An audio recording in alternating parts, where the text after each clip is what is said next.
Sound. You guys are playing together really well as an ensemble. And this is a real subtle thing, but just the last couple notes. You played your last couple notes, you got a good group sound, and you let things kind of ring off naturally. You weren't nervously muffling things. You were like in the game through the very last sound. And that's, I think, really, really rare for a middle school group to play with that kind of musical maturity. So keep that up. Let me just give you a couple suggestions. I know you're going to probably be playing this a few more times this year.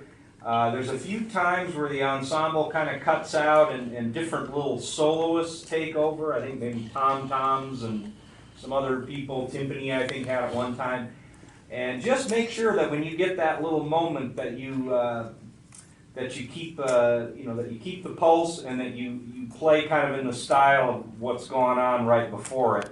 So there were a few times where just my attention was kind of drawn to that instrument, and the rhythm maybe changed a little bit there. So concentrate on those moments. There was also one, this is a real minor thing, but a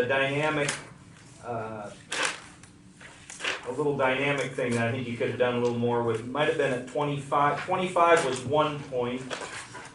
I think that was the main one. And the thing on dynamics, what do you do when you play dynamics on a mallet instrument?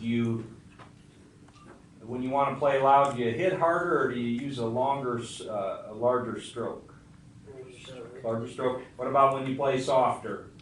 Smaller stroke. Yeah, lower stroke. So a lot of it you could turn the sound down and watch. So just watch for those some of those subtle things, but really some great playing, and really enjoyed hearing you guys. How about another hand for them?